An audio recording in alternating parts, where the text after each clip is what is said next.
Alhamdulillah tuan-tuan, kita sambung lagi pengajian kitab Risalatul Tauhid. Kita sampai pada muka surat 16. Muka surat 16 ke 17 tuan? Dekat kitab saya ni muka surat 16. Di muka surat 16 tuan-tuan, perenggan yang kedua akhir, iaitu sifat yang wajib bagi Allah Subhanahu wa taala. Yang ketiga iaitu al-baqa. Qala musannif rahimahullahu taala wa nafa'ana bihi wa bi'ulumihi fid daraini amin. Pengarang mengatakan yang ketiga al-baqa, artinya kekal, sentiasa ada, tiada akhir. Maka hakikat daripada menafikan ada kesudahan bagi wujud Allah Subhanahu wa ta'ala.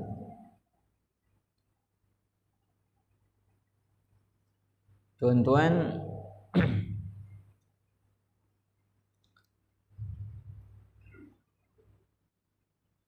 perkataan baqa dengan makna kekal ataupun disebut sentiasa ada, tiada akhir. Kata pengarang, iaitu ibarat daripada menafikan ada kesudahan bagi wujud Allah Ta'ala. Jadi tuan-tuan,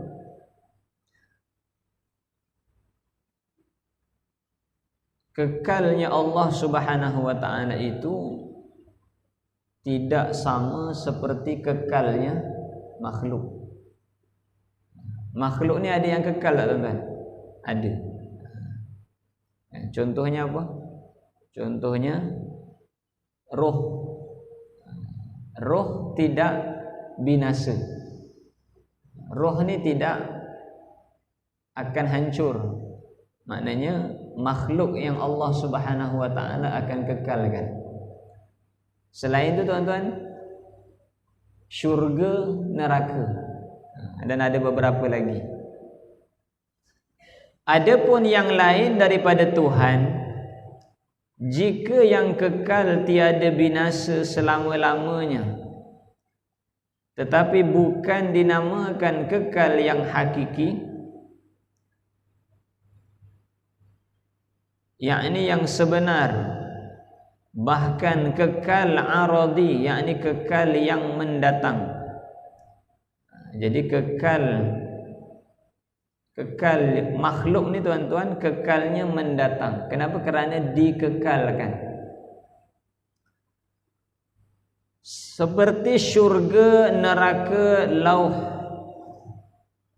lauhum mahfuz, tempat tertulisnya segala takdir makhluk. Arash, qalam, makhluk yang menulis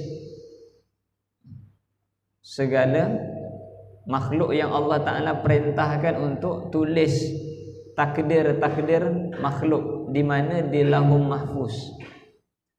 Qalam tu bahasa kita pen lah, tapi sebelum pen yang kita pakai itu ada, qalam yang menulis di lauhul mahfuz tu telah ada dulu. Rupa macam mana wallahu a'lam. Cuma nama makhluk itu adalah qalam, kursi dan roh. Maka perkara yang tersebut ini dikatakan kekal. Kekal kerana apa tuan-tuan? Kekal kerana mendatang. Mendatang tu maksudnya dikekalkan. Jadi makhluk-makhluk yang disebut tadi ni tuan-tuan, kekal juga.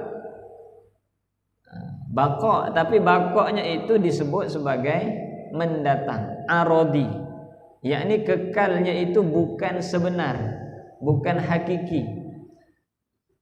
Kenapa tuan-tuan? Kerana dikekalkan.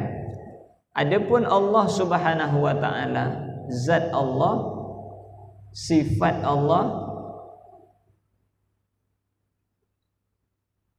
bukan dikekalkan, tapi memang sifat asal bagi Allah Subhanahu wa taala itu kekal.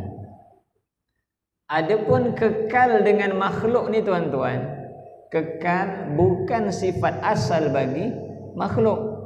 Kenapa makhluk itu kekal? Kerana makhluk itu dikekalkan oleh Allah Subhanahu wa taala. Maknanya kekalnya makhluk bukan sifat asal. Adapun Allah Subhanahu wa taala, kenapa Allah taala itu kekal, tidak berakhir? Kerana tuan-tuan, kekal itu memang sifat asal bagi Tuhan. Bukan Tuhan itu kekal kerana dikekalkan. Kenapa tuan-tuan? Kerana Allah Ta'ala itu tidak diciptakan.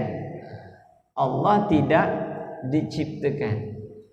Maka tuan-tuan, kekalnya Allah bukan dikekalkan, tapi kekalnya Allah itu kerana Allah bukan makhluk. Kerana Allah bukan diciptakan. Allah itu memang asalnya ada. Memang asalnya ada. Kenapa sesuatu boleh menerima tiada? Kenapa sesuatu itu boleh binasa? Kenapa alam ini boleh kiamat? Kenapa tuan-tuan? Sebab apa? Sebab asal pada alam ni asalnya tiada. Asalnya tiada, kemudian menjadi ada. Untuk tiada boleh ke tidak tuan-tuan? Boleh. Kenapa? Kerana asalnya tiada. Tiada menjadi ada, kemudian untuk ditiadakan boleh ke tidak? Boleh. Kenapa? Kerana asalnya tiada. Contoh lampu. Lampu, kita pasang lampu. Kenapa lampu ni boleh dipateni? Kenapa boleh dimatikan tuan-tuan? Kerana sebelum dia hidup, asalnya mati. Kita petik suis, maka suisnya pun, maka lampunya pun hidup. Nak matikan boleh tak tuan-tuan? Boleh. Sebab apa? Sebab asalnya sebelumnya dia mati. Sebab itu boleh dimatikan. Kita tuan-tuan, boleh tak kita mati? Boleh tak suatu hari nanti kita mati? Boleh. Kenapa kita boleh mati tuan-tuan? Kerana dulu kita berasal daripada mati. Sebelum kita lahir, sebelum kita ditiupkan roh oleh Allah Subhanahu wa taala, kita mati. Kemudian Allah jadikan kita hidup. Setelah hidup, lahir, hidup, boleh tak kita mati tuan-tuan? Boleh. Harus. Kenapa tuan-tuan? Kerana kita pernah mati. Sebab itu kita boleh mati. Adapun Allah, boleh tak Allah tu mati? Mustahil. Kenapa tuan-tuan? Kerana Allah tidak, kerana adanya Allah tidak didahului oleh tiada, oleh mati. Tak pernah. Allah tu tidak pernah mengalami mati. Allah itu tidak pernah mengalami ketiadaan, tak pernah mengalami binasa. Pernah tak dulu sebelum Allah ada, Allah tu tiada? Pernah tak tuan-tuan? Tak pernah. Pernah tak dulu sebelum Allah ada, Allah ada kan sekarang? Dulu sebelum Allah ada, pernah tak Allah tu tiada? Tak pernah tuan-tuan. Sebab itu Allah Ta'ala, adanya Allah tidak akan pernah mengalami tiada. Sebab apa? Sebab tidak didahului oleh tiada. Sekarang Allah ada, dulu Allah ada, dulunya lagi ada. Pernah tak Allah tiada? Tak pernah. Jadi tiada dengan Tuhan itu tidak pernah bergandingan. Tiada dengan Tuhan, tidak pernah bergandingan. Maka selama-lamanya Allah itu tidak akan pernah mengalami ketiadaan. Maknanya tak pernah binasa. Maka kekalnya Allah itu tiada akhir. Tiada akhir. Jadi adanya Tuhan tiada akhir, adanya Tuhan tiada awal, maka adanya Allah juga tiada akhir. Wajib Allah itu kidam, wajib Allah itu baqa.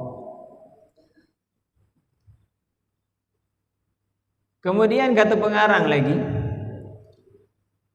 dikatakan kekal kerana mendatang tatkala berta'alluq kudrat iradah Allah Ta'ala pada mengekalkannya.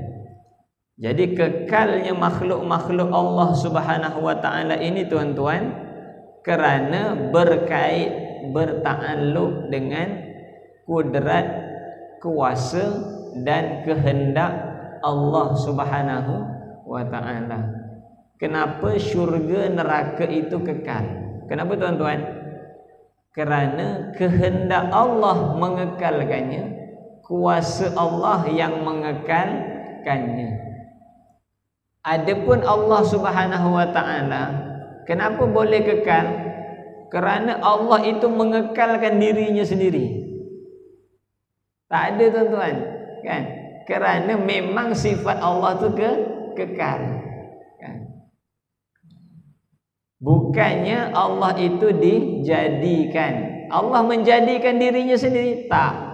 Allah itu tidak dijadikan. Allah memang ada. Wajibul wujud. Maka kekalnya pun begitu. Kekalnya Allah pun memang sedia kekal, tidak dikekalkan oleh sesiapa. Kemudian peringatan kata pengarang, segala jisim semuanya binasa melainkan ajbuz zi'ab,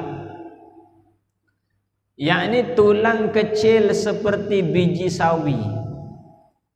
Duduknya di tongking manusia, itulah benih Adam, benih anak Adam. Dekat tulang belakang kita ni tuan-tuan, hujung sekali dekat tulang ekor ada tulang, bahagian tulang yang paling halus. Kata pengarang, besar macam biji sawi. Yang itu tuan-tuan, manusia hancur macam mana pun tulang tu tak hancur. Maka dari situ nanti Allah Ta'ala akan bangkitkan anak Adam. Ketika bangkit daripada kuburnya kelak, kemudian yang lain yang Allah Ta'ala kekalkan, tidak binasa, tidak fana, yaitu jisim sekalian nabi-nabi dan jisim orang yang mati perang sabilillah. Maka ketiga-tiga ini kekal juga, tetapi kekalnya aradi. Jadi para nabi, jasad para nabi, jasad orang mati syahid, dan tadi tu ajbuz zi'ab tadi, tulang kecil yang ada di tubuh kita tuan-tuan. Maka ketiga-tiga ini Allah Ta'ala kekalkan. Tapi kekalnya itu kerana dikekalkan, bukan kekal sendiri. Jadi tuan-tuan,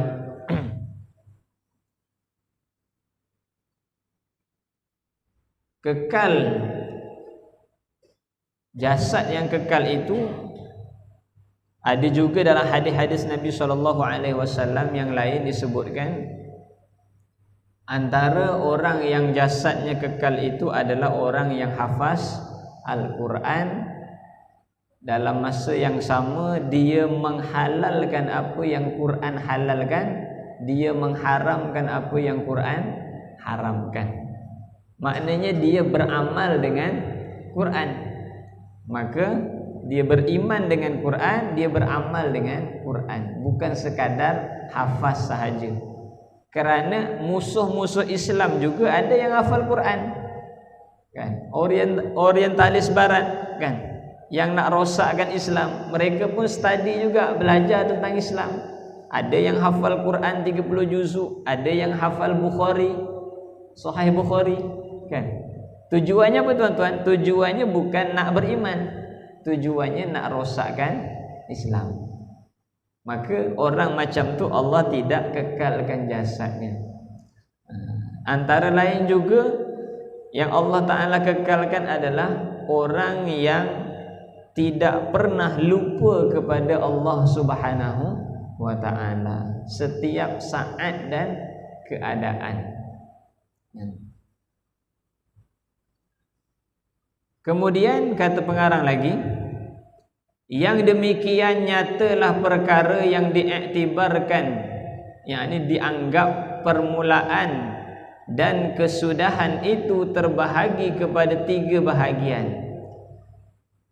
Yang pertama, tiada permulaan dan tiada kesudahan.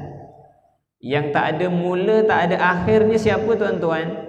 Dialah zat Allah dan sifat Allah. Yang kekal tu tuan-tuan bukan sahaja zat Allah, yang kekal pun sifat Allah. Sifat kita tuan-tuan, dulu kita tak mampu berjalan, kemudian dah berapa tahun kita pun pandai berjalan. Nanti tuan-tuan dah uzur, dah sakit tuan-tuan, dah tak larat jalan, mampu lagi tak jalan tuan-tuan, tak larat jalan tuan-tuan, pegang tongkat pun dah tak larat, baring je tuan-tuan, kan? Manusia tu berasal daripada lemah, kemudian menjadi kuat, kemudian menjadi lemah semula. Itu sifat makhluk. Maknanya sifat makhluk tidak kekal, ada awal ada akhir. Begitu juga kepandaian manusia tuan-tuan. Manusia sifatnya apa? Ada yang berilmu, ada yang pandai. Sebelum pandai tuan-tuan, dulunya bodoh tak tuan-tuan? Jahil tak tuan-tuan? Jahil. Maka tuan-tuan, sifat makhluk dimulai dengan lemah. Adapun sifat Allah, kudrat, kuasanya Allah, alimnya Allah, maha mengetahuinya Allah, tidak didahului oleh lemah, tidak didahului oleh jahil. Tuhan tu bijaksana. Dulu sebelum Tuhan tu bijak, Tuhan tu jahil tak? Kan? Tidak pernah. Kan?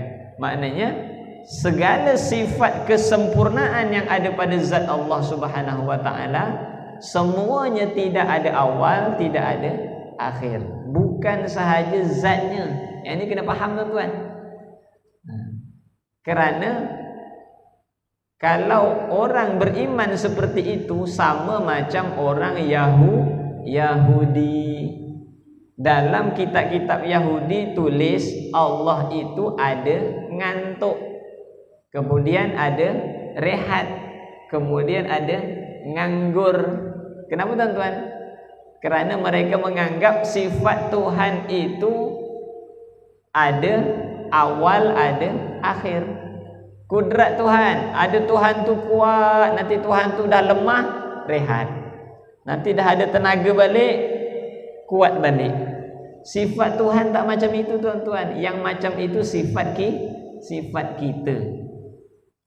Kemudian yang kedua, ada permulaan tetapi tiada kesudahan, iaitu syurga, neraka dan sebagainya, yang 10 perkara di atas tadi, di atas itu.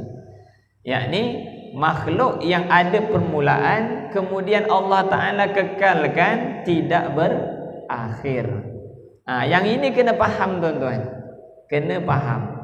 Kita selalu cakap syurga, neraka.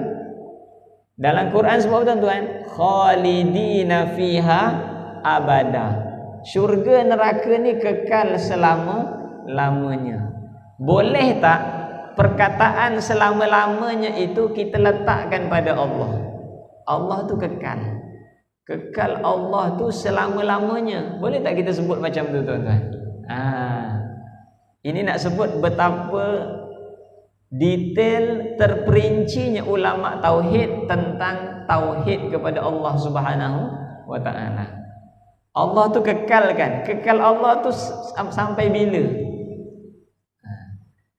Maka kekal Allah tuan-tuan tidak boleh disebut selama-lamanya.